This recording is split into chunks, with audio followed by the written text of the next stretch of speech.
ਸ੍ਰੀ ਵਾਹਿਗੁਰੂ ਸਾਹਿਬ ਜੀ। ਅਠੈ ਸਿੱਧੀ ਸਾਧਕੈ, ਸਾਧਕ ਸਿੱਧ ਸਮਾਧ ਫਲਾਈ। ਅਸ਼ਟ ਕੁਲੀ ਬਿਖ ਸਾਧਨਾ, ਸਿਮਰਨ ਸੇਖ ਨਾ ਕੀਮਤ ਪਾਈ। ਮਨ ਹੋਏ ਅਠ ਪੈਸੇਰੀਆਂ, ਪੰਜੂ ਅਠੇ ਚਾਲੀਹ ਭਾਈ। ਜਿਉ ਚਰਖਾ ਅਠ ਖੰਭੀਆ, ਇਕਤ ਸੂਤ ਰਹਿ ਲਿਵ ਲਾਈ। ਅਠ ਪਹਿਰ ਅਸ਼ਟਾਂਗ ਜੋਗ, ਚਾਵਲ ਰੱਤੀ ਮਾਸਾ ਰਾਈ। ਅਠ ਕਾਠਾ ਮਨ ਵਸ ਕਰ, ਅਸ਼ਟ ਧਾਤ ਇਕ ਧਾਤ ਕਰਾਈ। ਸਾਧ ਸੰਗਤ ਵੱਡੀ ਵਡਿਆਈ, ਸਾਧ ਸੰਗਤ ਵੱਡੀ ਵਡਿਆਈ। ਵਾਹਿਗੁਰੂ ਜੀ ਕਾ ਖਾਲਸਾ, ਵਾਹਿਗੁਰੂ ਜੀ ਕੀ ਫਤਿਹ। ਪਰਮ ਸਤਿਕਾਰਯੋਗ ਜ਼ਬਰ ਸ਼ਤਰ ਤਖਤ ਦੇ ਮਾਲਕ, ਦਸਾਂ ਪਾਤਸ਼ਾਹੀਆਂ ਦੀ ਜੋਤ, ਧੰਨ ਸ੍ਰੀ ਗੁਰੂ ਗ੍ਰੰਥ ਸਾਹਿਬ ਮਹਾਰਾਜ ਜੀ ਦੀ ਪਵਿੱਤਰ ਹਜ਼ੂਰੀ ਦੇ ਅੰਦਰ ਹਾਜ਼ਰੀਆਂ ਭਰ ਰਹੀ ਸਤਿਗੁਰੂ ਜੀ ਦੀ ਸਾਜੀ ਨਿਵਾਜੀ ਗੁਰੂ ਰੂਪ ਗੁਰੂ ਖਾਲਸਾ ਸਾਧ ਸੰਗਤ ਜੀ, ਆਓ ਭਾਈ ਗੁਰਦਾਸ ਜੀ ਦੀਆਂ ਚੱਲ ਰਹੀ ਵਾਰਾਂ ਦੀ ਕਥਾ ਵਿਚਾਰ ਚਿੱਤ ਬਿਰਤੀਆਂ ਨੂੰ ਇਕਾਗਰ ਕਰਦਿਆਂ ਸਰਵਣ ਕਰੀਏ।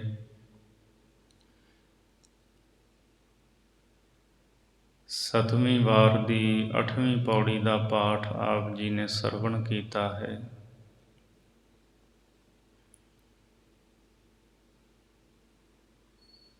ਪਿੱਛੇ ਭਾਈ ਗੁਰਦਾਸ ਸਾਹਿਬ ਜੀ 7 ਦੀ ਗਿਣਤੀ ਕਰਕੇ ਸਾਨੂੰ ਇਹ ਦੱਸ ਚੁੱਕੇ ਹੈ ਕਿ ਗੁਰਮੁਖ ਜਿਹੜੇ ਹੈ ਉਹਨਾਂ ਦੀ ਅਵਸਥਾ ਬਹੁਤ ਉੱਚੀ ਹੈ। ਸੱਤੇ ਸਮੁੰਦਰ ਲੰਘ ਗਏ ਹੈ, 7 ਆਕਾਸ 7 ਪਤਾਲ ਸਭ ਤੋਂ ਗੁਰਮੁਖ ਪਿਆਰੇ ਅੱਗੇ ਲੰਘ ਗਏ ਹੈ।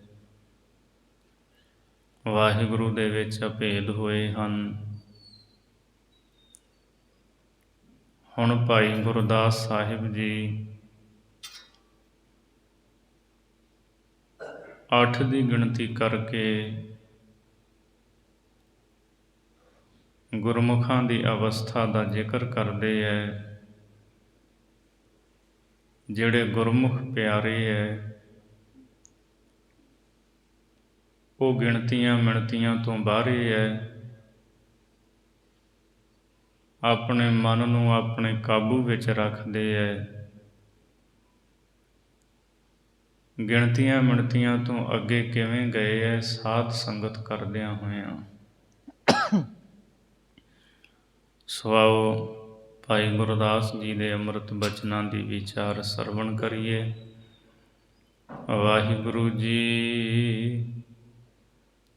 ਅਠੈ ਸਿੱਧੀ ਸਾਧਕੈ, ਸਾਧਕ ਸਿੱਧ ਸਮਾਧ ਫਲਾਈ। ਭਾਈ ਗੁਰਦਾਸ ਸਾਹਿਬ ਜੀ ਫਰਮਾਉਂਦੇ ਹੈ ਕਿ ਗੁਰਮੁਖਾਂ ਨੇ ਇਸ ਗੱਲ ਨੂੰ ਚੰਗੀ ਤਰ੍ਹਾਂ ਜਾਣਿਆ ਹੋਇਆ ਹੈ।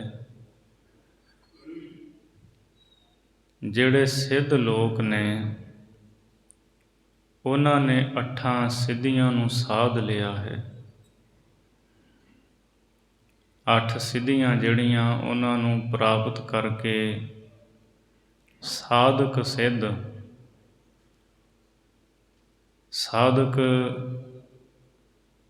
ਜਿਹੜੇ ਸਾਧਨਾ ਕਰਨ ਵਾਲੇ ਹੈ, ਘਾਲਣ ਵਾਲੇ ਹੈ, ਸਿੱਧ ਲੋਕ ਹੈ ਜਿਹੜੇ, ਉਹਨਾਂ ਨੇ ਸਮਾਧ ਫੈਲਾਈ, ਸਮਾਧੀਆਂ ਫੈਲਾਈਆਂ, ਭਾਵ ਉਹਨਾਂ ਨੇ ਯਤਨ ਬਹੁਤ ਕੀਤਾ ਹੈ, ਸਾਰਾ ਜ਼ੋਰ ਲਾਇਆ ਹੈ, ਪਰ ਉਹ ਪ੍ਰਭੂ ਦਾ ਅੰਤ ਨਹੀਂ ਪਾ ਸਕੇ। ਸਿੱਧਾਂ ਨੇ ਸਾਧਨਾ ਕਰਕੇ 8 ਸਿੱਧੀਆਂ ਤਾਂ ਪ੍ਰਾਪਤ ਕਰ ਲਈਆਂ। ਅਣਮਾ, ਮਹਿਮਾ, ਗਰਮਾ, ਲਗਮਾ, ਪ੍ਰਾਪਤ, ਪਰਾਕਾਮ, ਵਸ਼ਤਾ, ਈਸ਼ਤਾ, ਇਹ 8 ਸਿੱਧੀਆਂ ਦੇ ਨਾਮ ਨੇ। ਵੱਡੇ ਹੋ ਜਾਣਾ, ਸਰੀਰ ਦਾ ਆਕਾਰ ਛੋਟਾ ਕਰ ਲੈਣਾ, ਖਿਣ ਦੇ ਵਿੱਚ ਇੱਕ ਥਾਂ ਤੋਂ ਦੂਜੇ ਥਾਂ 'ਤੇ ਪਹੁੰਚ ਜਾਣਾ, ਭਾਰੀ ਹੋ ਜਾਣਾ, ਹਲਕੇ ਹੋ ਜਾਣਾ।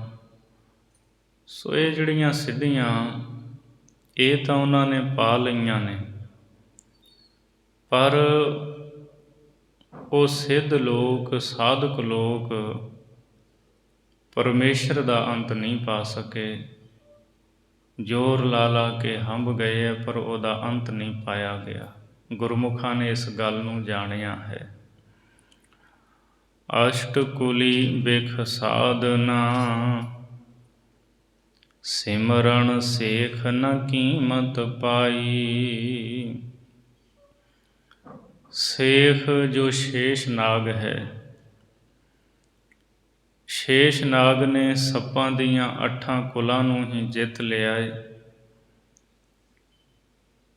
ਉਹ ਸਿਮਰਨ ਕਰਦਾ ਏ, ਪਰ ਸਿਮਰਨ ਕਰਦੇ ਹੋਏ ਫਿਰ ਵੀ ਪਰਮਾਤਮਾ ਦਾ ਉਹ ਅੰਤ ਨਹੀਂ ਪਾ ਸਕਿਆ। ਨਿਤ ਪਰਮਾਤਮਾ ਦੇ ਨਵੇਂ ਨਾਮ ਉਚਾਰਦਾ ਏ, ਚੇਤੇ ਕਰਦਾ ਏ, ਪਰ ਰੱਬ ਜੀ ਦਾ ਅੰਤ ਨਹੀਂ ਪਾ ਸਕਿਆ। ਗੁਰਮੁਖਾਂ ਨੇ ਇਸ ਗੱਲ ਨੂੰ ਚੰਗੀ ਤਰ੍ਹਾਂ ਸਮਝਿਆ, ਜਾਣਿਆ ਹੈ। ਮਨ ਹੋਏ 8 ਪੈਸੇਰੀਆਂ, ਪੰਜੂ 8 40 ਭਾਈ। ਭਾਈ ਗੁਰਦਾਸ ਜੀ ਫਰਮਾਉਂਦੇ ਹੈ ਕਿ ਜਿਵੇਂ ਮਨ ਹੋਏ 8 ਪੈਸੇਰੀਆਂ, ਮਨ 8 ਪੰਸੇਰੀਆਂ ਦਾ ਹੁੰਦਾ ਹੈ। ਪੰਜੂ 8 40 ਭਾਈ, ਅਤੇ ਪੰਜੂ 8 40 ਹੁੰਦੇ ਹੈ। ਪੰਜਾਂ ਦੀ 8 ਦੇ ਨਾਲ ਗੁਣਾ ਕਰਾਂਗੇ 40 ਬਣਨੇ ਹੈ। ਅਤੇ ਜਿਹੜਾ ਮਨ ਹੁੰਦਾ ਹੈ ਉਹ 8 ਪਸੇਰੀਆਂ ਦਾ ਹੁੰਦਾ ਹੈ। ਇਹਦਾ ਮਤਲਬ ਇੱਕ ਪਸੇਰੀ ਦੇ ਵਿੱਚ 5 ਕਿਲੋ।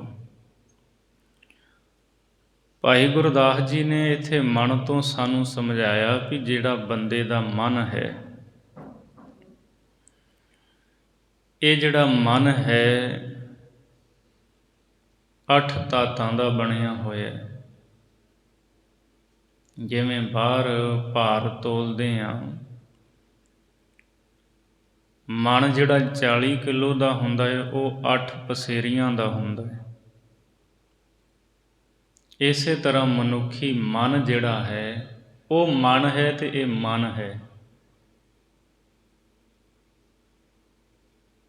8 ਪਸੇਰੀਆਂ ਦਾ ਮਨ ਹਣਾਣੇ ਦੇ ਨਾਲ, ਦੂਜਾ ਨੰਨੇ ਨਾਲ ਮਨ, ਅਤੇ ਜਿਹੜਾ ਮਨੁੱਖੀ ਮਨ ਹੈ ਉਹ ਵੀ 8 ਤਾਤਾਂ ਦਾ। 5 ਤੱਤਾਂ ਦੇ 5 ਸਤੋ ਗੁਣ, ਰਜੋ ਤਮੋ ਅਤੇ ਸਤੋ 3, ਇਹ ਪਾ ਕੇ 8 ਬਣਦੇ ਹੈ। ਸੋ ਇਸ ਤਰ੍ਹਾਂ ਇਹ 8 ਤਾਤਾਂ ਦਾ ਮਨ ਜਿਹੜਾ ਹੈ ਇਹ ਗੁਰਮੁਖਾਂ ਨੇ ਵਸ ਵਿੱਚ ਕੀਤਾ ਹੈ। ਔਰ ਗੁਰਮੁਖ ਇਸ ਮਨ ਦੇ ਚੰਚਲਪਨ ਨੂੰ, ਮਨ ਦੀ ਭਟਕਣਾ ਨੂੰ ਚੰਗੀ ਤਰ੍ਹਾਂ ਜਾਣਦੇ ਅਤੇ ਇਸ ਨੂੰ ਕਾਬੂ ਕਰਨਾ ਚੰਗੀ ਤਰ੍ਹਾਂ ਸਮਝਦੇ ਹੈ। ਜਿਉਂ ਚਰਖਾ ਅਠ ਖੰਭੀਆ, ਇਕਤ ਸੂਤ ਰਹਿ ਲਿਵ ਲਾਈ। ਜਿਵੇਂ ਚਰਖਾ 8 ਖੰਭੀਆਂ ਵਾਲਾ ਹੁੰਦਾ ਹੈ, ਉਹਦੇ 4 ਇੱਕ ਪਾਸੇ ਫੱਟੀਆਂ, 4 ਇੱਕ ਪਾਸੇ 8 ਖੰਭੀਆਂ ਕਹਿੰਦੇ ਹੈ। ਜਿਉਂ ਚਰਖਾ 8 ਖੰਭੀਆ, ਇਕਤ ਸੂਤ ਰਹਿ ਲਿਵ ਲਾਈ। ਅਤੇ ਭਾਈ ਗੁਰਦਾਸ ਸਾਹਿਬ ਜੀ ਕਹਿੰਦੇ ਸੂਤ ਇੱਕੋ ਨਾਲ ਹੀ ਉਹ ਲਿਵ ਲਾਉਂਦਾ ਹੈ। ਇੱਕ ਜਿਹੜੀ ਮਾਲ ਹੁੰਦੀ ਹੈ ਨਾ, ਮਾਲ ਦੇ ਧਾਗੇ ਨਾਲ ਉਹ ਪਾਉਂਦਾ ਹੈ, ਘੁੰਮਦਾ ਹੈ। ਜਿਵੇਂ ਮਾਲ ਦੇ ਇੱਕ ਧਾਗੇ ਦੇ ਨਾਲ ਚਰਖਾ ਪਾਉਂਦਾ ਹੈ, ਇਸੇ ਤਰ੍ਹਾਂ ਇੱਕ ਪਰਮਾਤਮਾ ਦੀ, ਬ੍ਰਹਮ ਦੀ ਸੱਤਾ ਕਰਕੇ ਬੰਦੇ ਦਾ ਇਹ ਮਨ ਪਾਉਂਦਾ ਹੈ। ਵਾਹਿਗੁਰੂ ਦੀ ਚੇਤਨ ਸੱਤਾ ਕਰਕੇ ਹੀ ਇਹ ਜਿਹੜਾ ਮਨ ਹੈ ਇਹ ਕੰਮ ਕਰਦਾ ਹੈ, ਦੌੜਦਾ ਭੱਜਦਾ ਹੈ, ਇੱਧਰ ਉੱਧਰ ਜਾਂਦਾ ਹੈ। ਗੁਰਮੁਖ ਇਸ ਗੱਲ ਨੂੰ ਚੰਗੀ ਤਰ੍ਹਾਂ ਜਾਣਦੇ ਹੈ। ਜਿਵੇਂ 8 ਖੰਭੀਆ ਚਰਖਾ ਮਾਲ ਦੇ ਇੱਕ ਧਾਗੇ ਕਰਕੇ ਪਾਉਂਦਾ ਹੈ, ਇਹ ਮਨ ਜਿਹੜਾ ਨਾ, ਇਹ ਵੀ 8 ਧਾਤਾਂ ਦਾ 8 ਖੰਭੀਆ ਹੀ ਹੈ। ਇਹ ਵੀ ਇੱਕ ਬ੍ਰਹਮ ਦੀ ਸੱਤਾ ਕਰਕੇ ਪਾਉਂਦਾ ਫਿਰਦਾ ਹੈ। 8 ਪਹਿਰ ਅਸ਼ਟਾਂਗ ਜੋਗ, ਚਾਵਲ ਰਤੀ ਮਾਸਾ ਰਾਈ। 8 ਪਹਿਰ, ਦਿਨ ਤੇ ਰਾਤ ਇਹ ਪੂਰਾ 8 ਪਹਿਰਾਂ ਦਾ ਹੁੰਦਾ ਹੈ। 4 ਪਹਿਰ ਦਿਨ ਦੇ ਅਤੇ 4 ਪਹਿਰ ਰਾਤ ਦੇ। 3 ਘੰਟਿਆਂ ਦਾ ਇੱਕ ਪਹਿਰ ਹੈ। ਸੋ ਦਿਨ ਰਾਤ 8 ਪਹਿਰਾਂ ਦਾ ਹੈ। ਅਸ਼ਟਾਂਗ ਜੋਗ, ਅਤੇ 8 ਹੀ ਯੋਗ ਦੇ ਅੰਗ ਹਨ। ਜਿਹੜੇ ਯੋਗੀ ਲੋਕ ਨੇ ਨਾ, ਯੋਗ ਕਰਦੇ ਆ, ਉਹ ਯੋਗ ਦੇ 8 ਅੰਗ, ਯਮ, ਨਿਯਮ, ਆਸਣ, ਪ੍ਰਾਣਾਯਾਮ, ਪ੍ਰਤਿਆਹਾਰ, ਧਾਰਨਾ, ਧਿਆਨ, ਸਮਾਧੀ, ਇਹ 8 ਅੰਗ ਹਨ ਯੋਗ ਦੇ। ਦਿਨ ਤੇ ਰਾਤ ਦੇ 8 ਪਹਿਰ, ਯੋਗ ਦੇ ਅੰਗ ਜਿਹੜੇ ਹੈ ਉਹ 8 ਹਨ। ਚਾਵਲ ਰਤੀ ਮਾਸਾ ਰਾਈ, ਅਤੇ ਇਸੇ ਹੀ ਤਰ੍ਹਾਂ 8 ਰਾਈ ਦਾ ਇੱਕ ਚੌਲ ਹੁੰਦਾ ਹੈ। ਪੁਰਾਣੇ ਸਮੇਂ ਦੇ ਵਿੱਚ ਇਸੇ ਤਰ੍ਹਾਂ ਮਾਪਿਆ ਜਾਂਦਾ ਸੀ। 8 ਰਾਈ ਦਾ ਇੱਕ ਚੌਲ ਅਤੇ 8 ਚੌਲਾਂ ਦੀ ਇੱਕ ਰੱਤੀ, 8 ਰੱਤੀਆਂ ਦਾ ਇੱਕ ਮਾਸਾ। ਭਾਈ ਸਾਹਿਬ ਜੀ ਕਹਿੰਦੇ ਜਿਵੇਂ ਦਿਨ ਰਾਤ 8 ਪਹਿਰਾਂ ਦਾ, ਯੋਗ ਦੇ ਅੰਗ ਕਿੰਨੇ, ਉਹ ਵੀ 8। 8 ਰਾਈ ਦਾ ਇੱਕ ਚੌਲ ਬਣ ਗਿਆ, 8 ਚੌਲਾਂ ਦੀ ਇੱਕ ਰੱਤੀ ਅਤੇ 8 ਰੱਤੀਆਂ ਦਾ ਇੱਕ ਮਾਸਾ। ਗਿਣਤੀ 8 ਦੀ ਕਰ ਰਹੇ। ਕਹਿੰਦੇ ਇਸੇ ਤਰ੍ਹਾਂ ਇਹ ਜਿਹੜਾ ਬੰਦੇ ਦਾ ਸਰੀਰ ਹੈ ਨਾ, ਮਨੁੱਖ ਦਾ, ਇਹ ਵੀ ਅਸ਼ਟ ਧਾਤ ਦਾ, 8 ਧਾਤਾਂ ਦਾ ਬਣਿਆ ਹੋਇਆ ਹੈ। ਵਿਦਵਾਨਾਂ ਨੇ ਸਰੀਰ ਦੀਆਂ 8 ਧਾਤਾਂ ਗਿਣੀਆਂ ਨੇ। ਰਸ, ਲਹੂ, ਮਾਸ, ਇਸੇ ਤਰ੍ਹਾਂ ਚਰਬੀ, ਹੱਡੀਆਂ, ਮਿੰਜ ਔਰ ਵੀਰਜ ਅਤੇ ਬਲ, ਇਹ 8 ਧਾਤਾਂ ਦਾ ਸਰੀਰ ਹੈ। ਕਈ ਵਿਦਵਾਨ ਥੋੜ੍ਹੇ ਫਰਕ ਨਾਲ ਵੀ ਗਿਣਦੇ ਹੈ। ਉਹ ਵਿੱਚ ਰੋਮਾਂ ਨੂੰ ਗਿਣਦੇ ਹੈ।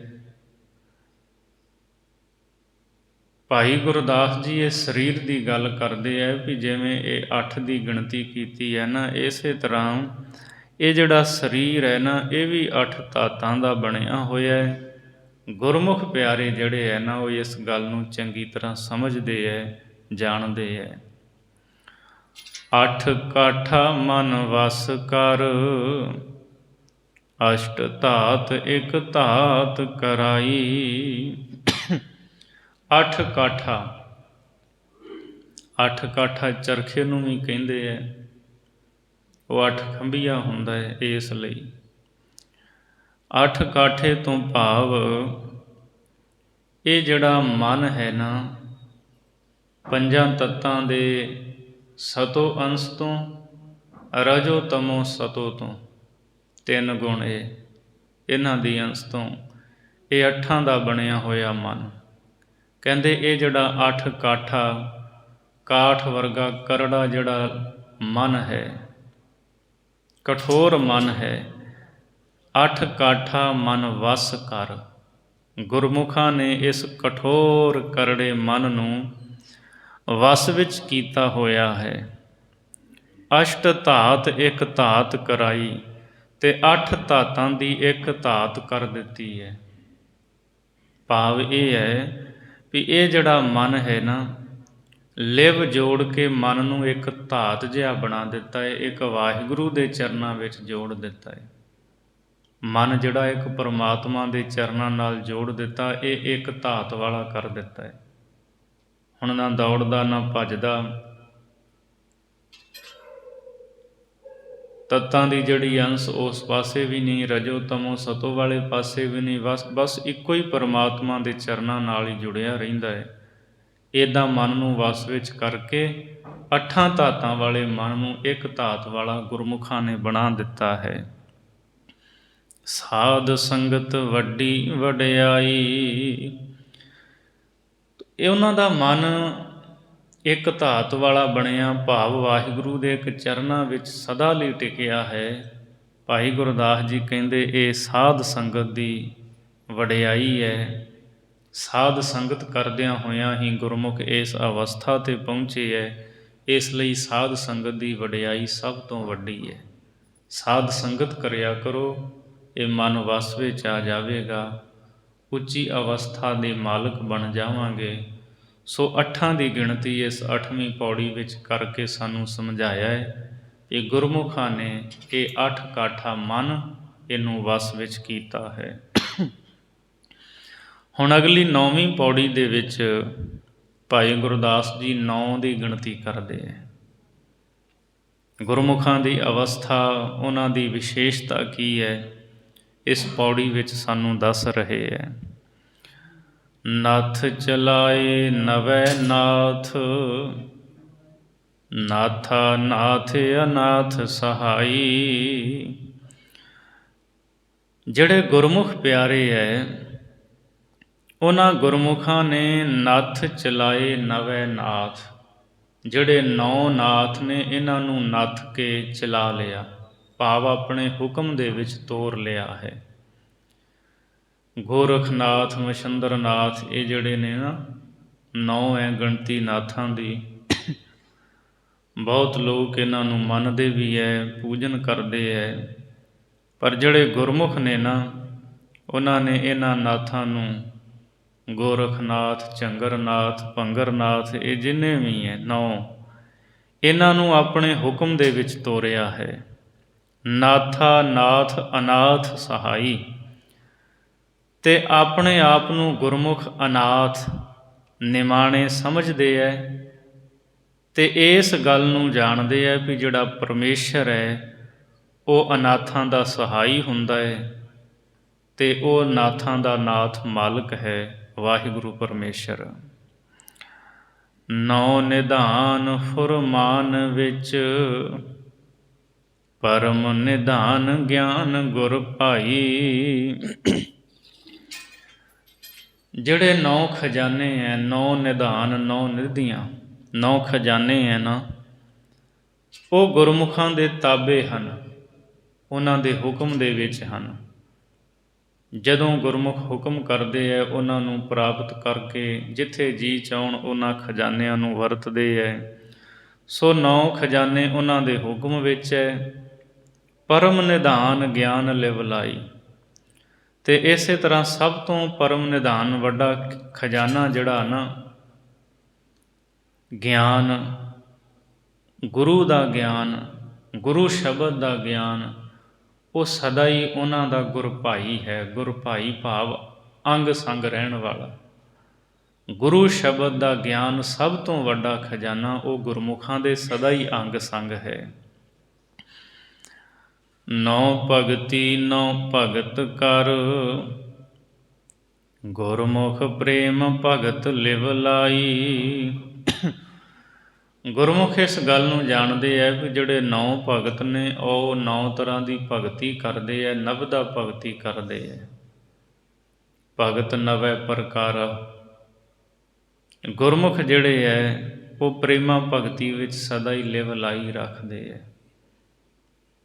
ਨਵਦਾ ਭਗਤੀ ਦਾ ਜ਼ਿਕਰ ਆਉਂਦਾ ਹੈ ਗੁਰੂ ਨਾਨਕ ਪ੍ਰਕਾਸ਼ ਗ੍ਰੰਥ ਵਿੱਚ ਵੀ, ਔਰ ਗੁਰੂ ਗ੍ਰੰਥ ਸਾਹਿਬ ਦੀ ਬਾਣੀ ਦਾ ਵੀ ਬਚਨ, ਭਗਤ ਨਵੈ ਪ੍ਰਕਾਰਾ। 9 ਪ੍ਰਕਾਰ ਦੀ ਭਗਤੀ। ਪਹਿਲੀ ਹੈ ਸਰਵਣ, ਪਰਮਾਤਮਾ ਦਾ ਨਾਮ ਸੁਣਨਾ, ਗੁਰੂ ਦੀਆਂ ਵਡਿਆਈਆਂ ਸੁਣਨੀਆਂ। ਦੂਜੀ ਭਗਤੀ ਹੈ ਕੀਰਤਨ, ਜਸ ਗਾਉਣਾ, ਵਡਿਆਈ ਰਸਨਾ ਤੋਂ ਗਾਉਣੀ, ਕੀਰਤਨ ਕਰਨਾ।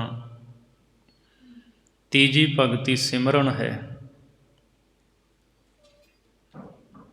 ਸਿਮਰਨ ਕਰਨਾ, ਯਾਦ ਕਰਨਾ। ਔਰ ਇਸੇ ਤਰ੍ਹਾਂ ਚੌਥੀ ਭਗਤੀ ਚਰਨ ਸੇਵਾ ਹੈ, ਆਪਣੇ ਇਸ਼ਟ ਦੇਵ ਗੁਰੂ ਦੇ ਚਰਨਾਂ ਦੀ ਸੇਵਾ ਕਰਨੀ, ਚਰਨਾਂ ਦੀ ਮੁੱਠੀ ਚਾਪੀ ਕਰਨੀ। ਪੰਜਵੀਂ ਭਗਤੀ ਜਿਹੜੀ ਉਹ ਅਰਚਨ ਹੁੰਦੀ ਹੈ,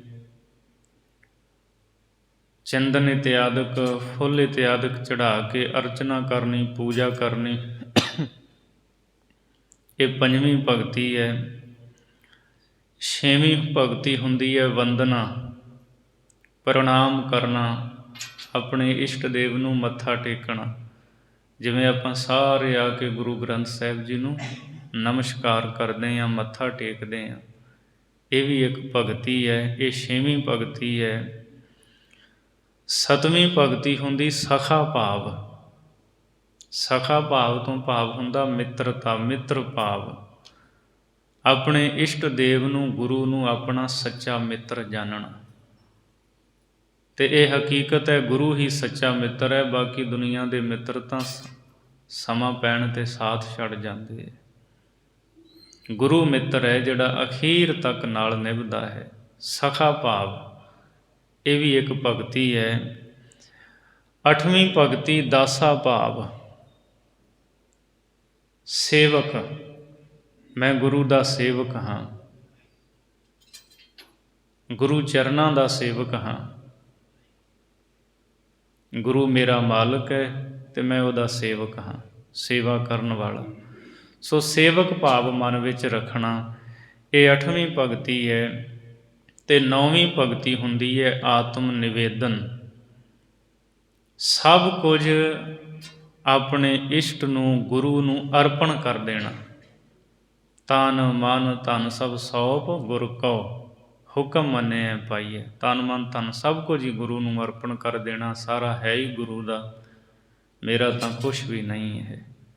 ਮੇਰਾ ਮੁਝ ਮੈਂ ਕਿਛ ਨਹੀਂ, ਜੋ ਕਿਛ ਹੈ ਸੋ ਤੇਰਾ। ਤੇਰਾ ਤੁਝ ਕਉ ਸੌਂਪ ਤੇ ਕਿਆ ਲਾਗੈ ਮੇਰਾ। ਸੋ ਇਹ ਸਭ ਕੁਝ ਗੁਰੂ ਦਾ ਜਾਣਨਾ, ਗੁਰੂ ਨੂੰ ਅਰਪਣ ਕਰ ਦੇਣਾ। ਇਹ 9 ਪ੍ਰਕਾਰ ਦੀ ਭਗਤੀ ਹੈ। ਗੁਰਮੁਖ ਪਿਆਰੇ ਇਹ 9 ਪ੍ਰਕਾਰ ਦੀ ਭਗਤੀ ਕਰਦਿਆਂ ਇਹਦੇ ਤੋਂ ਅੱਗੇ ਲੰਘ ਗਏ, ਪ੍ਰੇਮਾ ਭਗਤੀ ਦੇ ਵਿੱਚ ਸਦਾ ਹੀ ਲਿਵ ਲਾਉਂਦੇ ਹੈ। ਸੋ ਭਾਈ ਗੁਰਦਾਸ ਜੀ 9 ਦੀ ਗਿਣਤੀ ਕਰਦੇ, 9 ਭਗਤੀ 9 ਭਗਤ ਕਰ, ਗੁਰਮੁਖ ਪ੍ਰੇਮ ਭਗਤ ਲਿਵ ਲਾਈ। 9 ਭਗਤ 9 ਤਰ੍ਹਾਂ ਦੀ ਭਗਤੀ ਕਰਦੇ ਹੈ। ਗੁਰਮੁਖ ਇਹਨਾਂ 9 ਨੂੰ ਕਰਦੇ ਅੱਗੇ ਲੰਘ ਗਏ, ਪ੍ਰੇਮਾ ਭਗਤੀ ਦੇ ਵਿੱਚ ਸਦਾ ਹੀ ਲਿਵ ਲਾ ਕੇ ਰੱਖਦੇ ਹੈ। 9 ਗ੍ਰਹਿ ਸਾਧ ਗ੍ਰਹਿਸਤ ਵਿੱਚ, ਪੂਰੇ ਸਤਿਗੁਰ ਦੀ ਵਡਿਆਈ। ਗੁਰਮੁਖ ਜਿਹੜੇ ਹੈ ਨੌ ਗ੍ਰਹਿ ਸਾਧ ਗ੍ਰਹਿਸਤ ਵਿੱਚ ਰਹਿੰਦਿਆਂ ਹੋਇਆਂ ਨੌਆਂ ਗ੍ਰਹਿਆਂ ਨੂੰ ਉਹਨਾਂ ਸਾਧ ਲਿਆ। ਨੌ ਗ੍ਰਹਿ ਤੋਂ ਭਾਵ ਇੱਥੇ ਹੈ ਸਰੀਰ ਦੀਆਂ 9 ਗੋਲਕਾਂ, 2 ਅੱਖਾਂ, 2 ਕੰਨ, 4 ਹੋ ਗਏ, ਨੱਕ 5 ਹੋ ਗਿਆ, ਔਰ ਇਸੇ ਤਰ੍ਹਾਂ ਮੁੱਖ 6 ਹੋ ਗਿਆ, 2 ਨਾਸਕਾਂ ਗਣੀਆਂ ਨੇ, ਇਸ ਤਰ੍ਹਾਂ 7 ਹੋ ਗਏ, 2 ਦਰ ਮਲ ਮੂਤਰ ਦੇ। ਇਹ 9 ਗੋਲਕਾਂ ਨੇ ਸਰੀਰ ਦੀਆਂ। ਗ੍ਰਸਤ ਦੇ ਵਿੱਚ ਰਹਿੰਦਿਆਂ ਹੋਇਆਂ ਗੁਰਮੁਖਾਂ ਨੇ ਇਹਨਾਂ 9 ਗੋਲਕਾਂ ਨੂੰ ਸਾਧ ਲਿਆ ਹੈ, ਜਿੱਤ ਲਿਆ ਹੈ, ਵਸ ਵਿੱਚ ਕੀਤਾ ਹੋਇਆ ਹੈ। ਪੂਰੇ ਸਤਿਗੁਰ ਦੀ ਵਡਿਆਈ, ਇਹ ਪੂਰੇ ਸਤਿਗੁਰੂ ਧੰਨ ਗੁਰੂ ਅਰਜਨ ਦੇਵ ਜੀ ਦੀ ਵਡਿਆਈ ਹੈ, ਜੋ ਮਹਾਰਾਜ ਉਪਦੇਸ਼ ਦੇ ਕੇ ਗੁਰਮੁਖਾਂ ਨੂੰ ਐਸੀ ਉੱਚੀ ਅਵਸਥਾ ਵਾਲਾ ਬਣਾਉਂਦੇ ਹੈ। 9 ਖੰਡ ਸਾਧ ਅਖੰਡ ਹੋਏ, 9 ਦੁਆਰ ਲੰਘ ਨਿਜ ਘਰ ਜਾਈ। ਭਾਈ ਗੁਰਦਾਸ ਜੀ ਫਰਮਾਉਂਦੇ, ਜਿਹੜੀ ਇਹ 9 ਖੰਡਾਂ ਵਾਲੀ ਧਰਤੀ ਹੈ ਨਾ, ਇਸ ਨੂੰ ਸਾਧ ਲਿਆ, ਗੁਰਮੁਖਾਂ ਨੇ ਜਿੱਤ ਲਿਆ ਹੈ, ਆਪ ਅਖੰਡ ਹੋ ਗਏ ਹੈ। ਨਾ ਉਹਨਾਂ ਦੇ ਟੁਕੜੇ ਹੁੰਦੇ, ਨਾ ਉਹਨਾਂ ਗੁਰਮੁਖਾਂ ਨੂੰ ਕੋਈ ਜਿੱਤ ਸਕਦਾ ਹੈ। 9 ਦੁਆਰ ਲੰਘ ਨਿਜ ਘਰ ਜਾਈ, ਤੇ 9 ਦੁਆਰ ਲੰਘ ਕਰਕੇ ਗੁਰਮੁਖ ਪਿਆਰੇ ਆਪਣੇ ਨਿੱਜੀ ਘਰ ਦੇ ਵਿੱਚ, ਸਰੂਪ ਘਰ ਦੇ ਵਿੱਚ ਚਲੇ ਜਾਂਦੇ ਹੈ। 9 ਗੋਲਕਾਂ ਇਹਨਾਂ ਦੇ ਰਸਾਂ ਕਸਾਂ ਤੋਂ ਅੱਗੇ ਲੰਘ ਕੇ ਨਿਜ ਘਰ ਵਿੱਚ ਚਲੇ ਜਾਂਦੇ ਹੈ। 9 ਅੰਗ ਨੀਲ ਅਨੀਲ ਹੋਏ, 9 ਕੁਲ ਨਿਗ੍ਰਹਿ ਸਹਿਜ ਸਮਾਈ। ਜਿਹੜੇ 9 ਅੰਕ ਨੇ ਨੀਲ ਅਨੀਲ ਹੋਏ, ਗੁਰਮੁਖ ਪਿਆਰੇ 9 ਅੰਕਾਂ ਦੀ ਗਿਣਤੀ ਤੋਂ ਅਨੀਲ ਰਹਿਤ ਹੋ ਜਾਂਦੇ ਹੈ, ਗਿਣਤੀ ਤੋਂ ਰਹਿਤ ਹੋ ਜਾਂਦੇ ਹੈ। 9 ਅੰਕ ਦੀ ਗਿਣਤੀ ਤਾਂ ਜਿਹੜੀ ਹੈ ਅੱਗੇ ਚੱਲਦੀ ਚੱਲਦੀ ਫਿਰ ਗਿਣਤੀ ਤੋਂ ਫਿਰ ਜਦੋਂ ਮੁੱਕ ਜਾਂਦੀ ਹੈ ਗਿਣਤੀ, ਭਾਈ ਗੁਰਦਾਸ ਜੀ ਕਹਿੰਦੇ ਗੁਰਮੁਖ ਵੀ ਗਿਣਤੀ ਮਿਣਤੀ ਤੋਂ ਰਹਿਤ ਨਹੀਂ। ਇਹ ਤਾਂ ਮੈਂ ਉਹਨਾਂ ਦੀ ਅਵਸਥਾ ਦੱਸ ਰਿਹਾ, ਪਰ ਉਹਨਾਂ ਦੀ ਗਿਣਤੀ ਮਿਣਤੀ ਕੀਤੀ ਨਹੀਂ ਜਾ ਸਕਦੀ। ਗੁਰਮੁਖ 9 ਗੋਲਕਾਂ ਨੂੰ ਸਾਧ ਕੇ ਜਿੱਤ ਕੇ ਉਹ ਸਹਿਜ ਪਦ ਦੇ ਵਿੱਚ ਲੀਨ ਹੋ ਗਏ। 9 ਅੰਕ ਹੈ ਨਾ ਜਿਹੜਾ ਗਿਣਤੀ ਦਾ, ਜਦੋਂ ਇਸ 9 ਅੰਕ ਨੂੰ ਅੱਗੇ ਅਸੀਂ ਗਿਣਦੇ ਜਾਵਾਂਗੇ, ਗੁਣਾ ਕਰਦੇ ਜਾਵਾਂਗੇ, 1 ਨਾਇਆ ਨਾਇਆ, 2 ਨਾਇਆ 18, 3 ਨਾਇਆ, ਇਸੇ ਤਰ੍ਹਾਂ ਜਦੋਂ ਗਿਣਤੀ ਕਰਦੇ ਜਾਵਾਂਗੇ 27, 36, 45, 54, 63, 81, 90, ਉਹਨਾਂ ਦੀ ਗਿਣਤੀ ਅਗਲੇ ਪਾਸੇ ਜਦੋਂ ਉਹ ਆਵੇਗਾ ਉਹ ਘਟਦੀ ਜਾਣੀ ਹੈ। ਪਹਿਲਾਂ 9 ਹੈ, 2 ਨਾਲ ਗੁਣਾ ਕੀਤੀ, ਫਿਰ 18 ਆ ਗਏ, 1 ਤੇ 18, 8 ਅੰਕ ਆ ਗਿਆ, ਛੋਟਾ ਹੋ ਗਿਆ 9 ਤੋਂ, ਫਿਰ 27, ਉਹ 8 ਤੋਂ ਵੀ ਘਟ ਗਿਆ, ਅਖੀਰ 7 ਆ ਗਿਆ, ਫਿਰ 4 ਨਾਇਆ 36, ਅਖੀਰ ਤੇ 6 ਆ ਗਿਆ।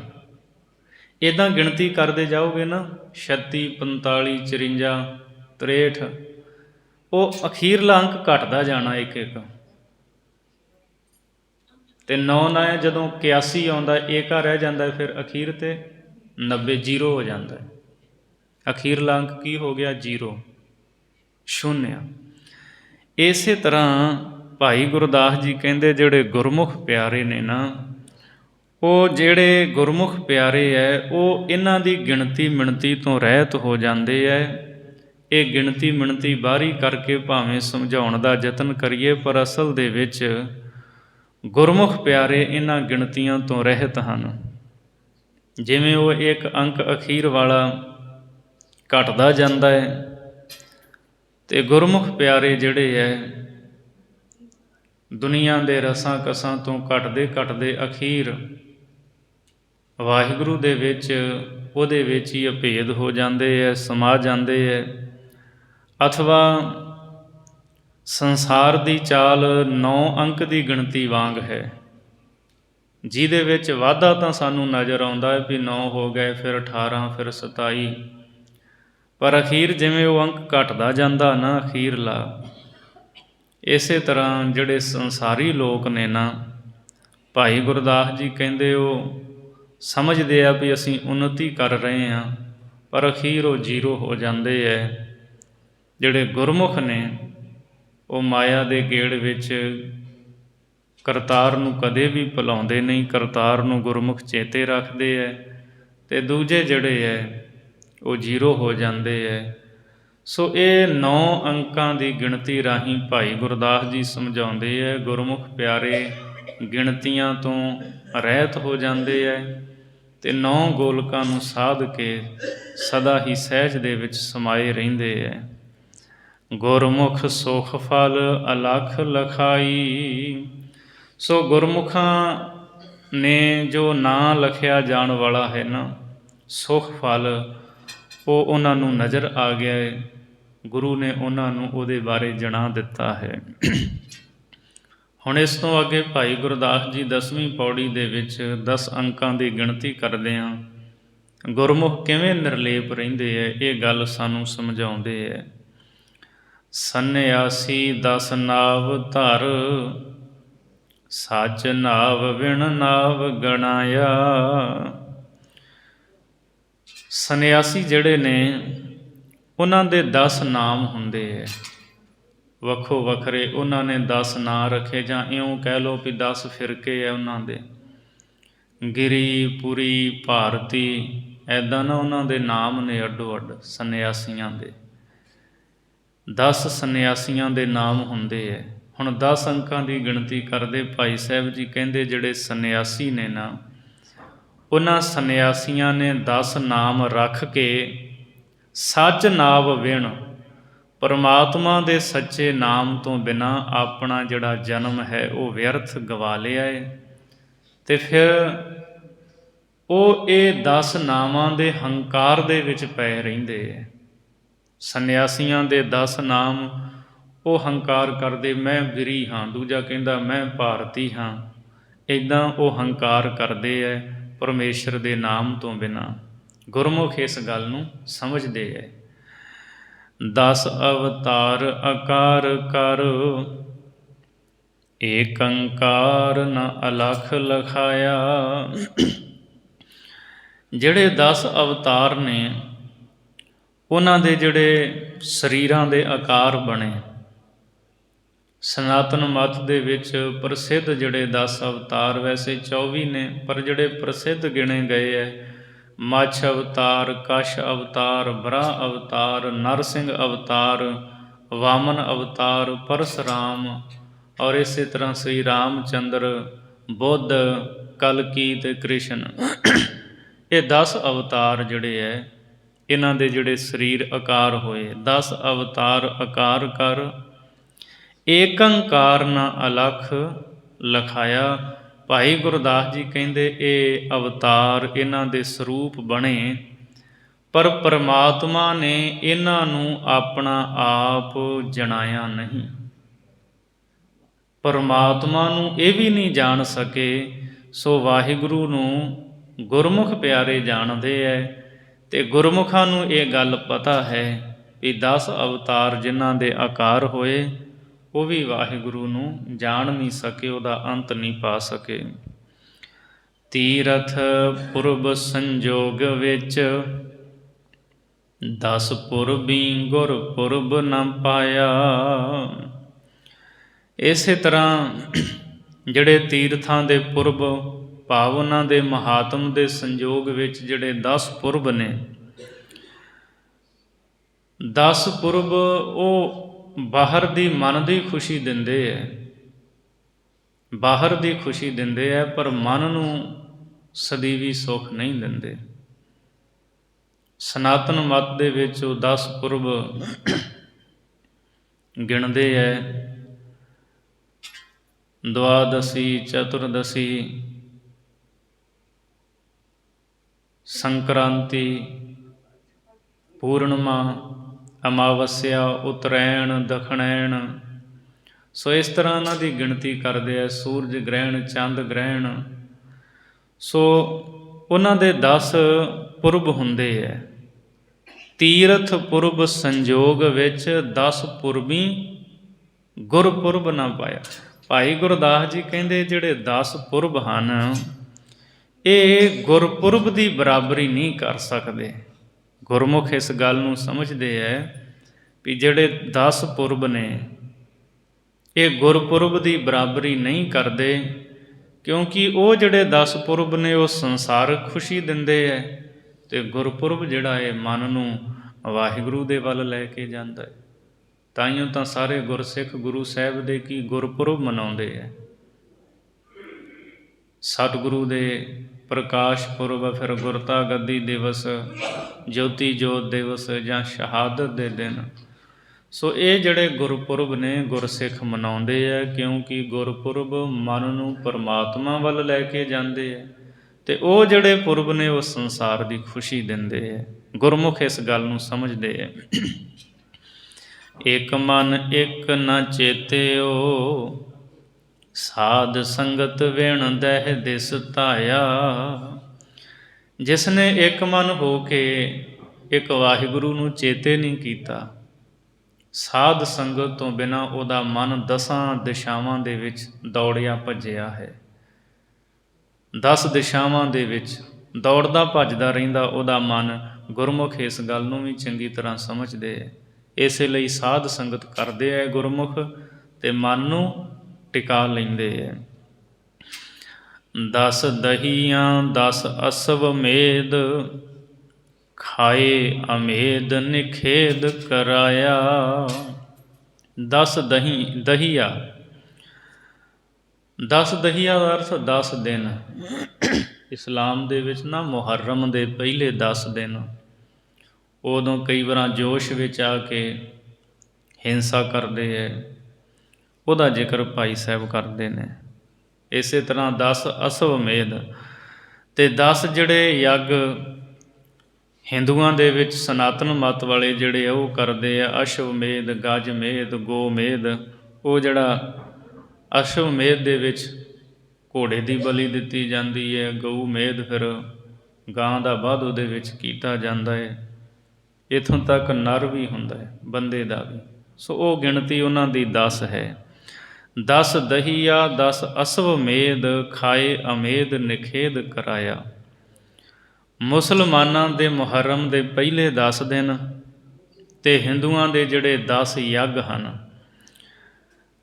ਇਹਨਾਂ ਦੇ ਵਿੱਚ ਉਹ ਫਿਰ ਹਿੰਸਾ ਕਰਦੇ ਹੈ, ਕਿਉਂਕਿ ਹਿੰਦੂ ਅਹਿੰਸਾ ਨੂੰ ਪਰਮ ਧਰਮ ਮੰਨਦੇ ਹੈ।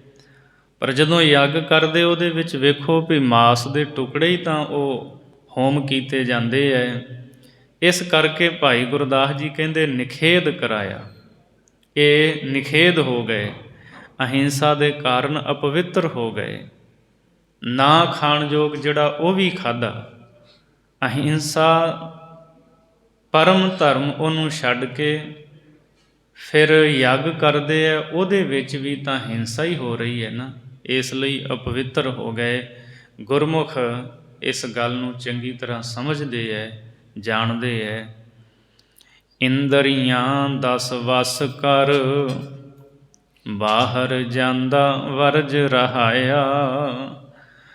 ਗੁਰਮੁਖਾਂ ਨੇ 10 ਇੰਦਰੀਆਂ ਨੂੰ ਵਸ ਵਿੱਚ ਕਰ ਲਿਆ। 5 ਗਿਆਨ ਇੰਦਰੀਆਂ ਅਤੇ 5 ਹੀ ਕਰਮ ਇੰਦਰੀਆਂ। ਬੜੀ ਵਾਰ ਆਪਾਂ ਗਿਣਤੀ ਕੀਤੀ ਹੈ। 5 ਗਿਆਨ ਇੰਦਰੀਆਂ ਅੱਖਾਂ, ਨੱਕ, ਕੰਨ, ਆਪਣਾ ਮੁਖ ਜਿਹੜੀ ਜ਼ੁਬਾਨ ਹੈ, ਅਤੇ 5ਵਾਂ ਇਹ ਚਮੜੀ ਸਾਡੀ ਤੁਚਾ। ਇਹ ਗਿਆਨ ਇੰਦਰੀਆਂ। ਔਰ ਇਸੇ ਤਰ੍ਹਾਂ ਹੀ ਕਰਮ ਇੰਦਰੀਆਂ 5 ਹੀ ਕੰਮ ਕਰਦੀਆਂ ਨੇ। ਸਾਡਾ ਮੁਖ ਹੈ ਰਸਨਾ, ਇਹ ਬੋਲਦੀ ਹੈ, ਕੰਮ ਕਰਦੀ ਹੈ ਨਾ। ਇੱਕ ਇਹ ਹੋ ਗਿਆ ਕਰਮ ਇੰਦਰਾ, ਦੂਜਾ ਹੱਥ, ਤੀਜਾ ਇੰਦਰਾ ਪੈਰ, ਔਰ 2 ਮਲ ਮੂਤਰ ਦੇ ਦਰ, ਉਹ ਵੀ ਮਲ ਮੂਤਰ ਦਾ ਤਿਆਗ ਕਰਦੇ ਆ, ਉਹ ਵੀ ਕਰਮ ਕਰਦੇ ਹੈ। ਇਹ 5 ਕਰਮ ਇੰਦਰੇ। ਸੋ ਗੁਰਮੁਖ ਜਿਹੜੇ ਹੈ ਨਾ ਇੰਦਰੀਆਂ ਦਸ ਵਸ ਕਰ। ਪੰਜੇ ਗਿਆਨ ਇੰਦਰੀਆਂ, ਪੰਜੇ ਹੀ ਕਰਮ ਇੰਦਰੀਆਂ, ਦਸਾਂ ਇੰਦਰੀਆਂ ਨੂੰ ਵਸ ਵਿੱਚ ਕਰ ਲਿਆ ਹੈ। ਬਾਹਰ ਜਾਂਦਾ ਵਰਜ ਰਹਾਇਆ।